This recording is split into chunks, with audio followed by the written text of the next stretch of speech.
Hey guys, how's it going? Welcome to another episode. I am talking to you from my house in southeastern Michigan, and I just wanted to do a quick, I don't know how quick, but an off the cuff, kind of chatty little episode here.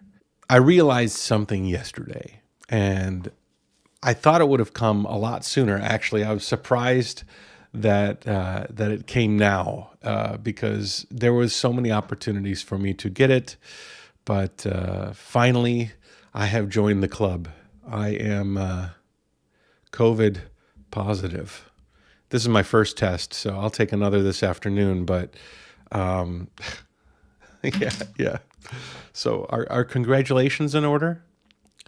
It's odd that a few days ago, actually, I started feeling like a little raspy in my throat, and I tested myself right away, thinking, I have some symptoms, respiratory system symptoms. And once you are in a family that's half Chinese, like, Annie and everything, you have a ton of tests around and a ton of medicine and things to take care of yourself. So I was like, well, whatever I do, if I have it, I have it.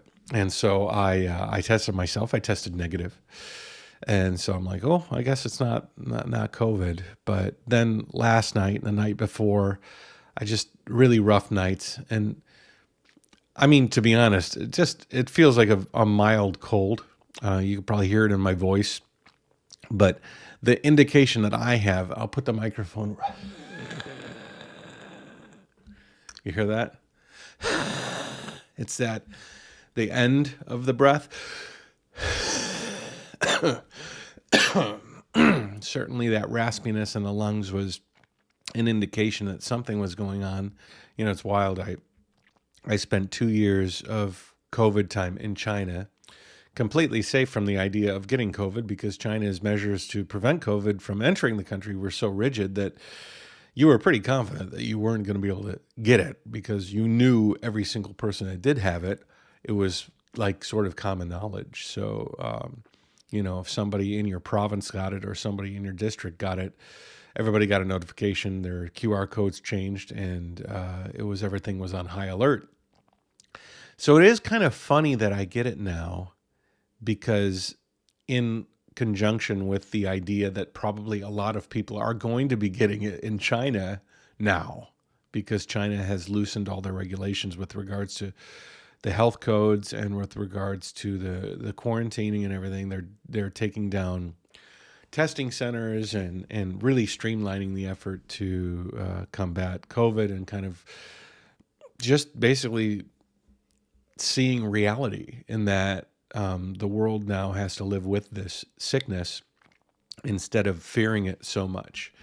I wish China had made this move a long time ago. I think they could have done this about a year ago. And I still think the first 2 years or so, they did fantastic. I mean, better than any country could have imagined handling a virus like this. The variant today is a lot more mild than the variant was that originally, launched this whole COVID pandemic. So I'm pretty good. Eva and Annie have already gotten it, and they had very, very mild symptoms. Maybe a little bit stronger than mine, actually. Mine feel pretty mild. But I just wanted to let you know that I got COVID. And, it kind of gives me an interesting perspective.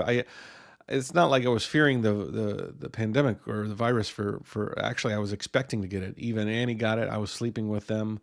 I was in close contact with both of them during the time they got it. My family got it. I was close contacted around them when they got it. I'm sure I had multiple cases where I was in contact with people who had it, whether it was a grocery store or whatever, just because America has a different stance on how to I won't even say deal with this virus. And, so I was pretty surprised I hadn't gotten it until now. It's so funny because if I would have gotten this result 2 years ago and 3 years ago, it would have been crazy. I mean, if I was in China and this result, I would have been on the news. If I would have been in America during the beginning, like when I just came back here, even that would have been, a lot more strenuous than the result of getting it now, because I think the world has relaxed so much because they have so much knowledge on this virus, combined with the fact that this variant is a lot less, combined with the fact that they've been able to supply up, and really get a lot of understanding of how this virus works. I just feel like it's almost a nothing burger right now. I talked to a lot of people who are high schoolers, and they had to give up prom, or they had to give up homecoming dance, they had to give up football games, and they had to give up, all of these formative things that you want to do in your late teens, early 20s or whatever.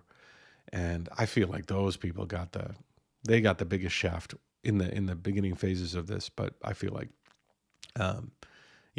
anyways, America in general has kind of moved on from this thing, and it's not such a big deal. I'm going to obviously isolate myself till I get on the other end of this, but it's not going to be so difficult for me to do that. I've got more than enough work to do here at the office and prepare things.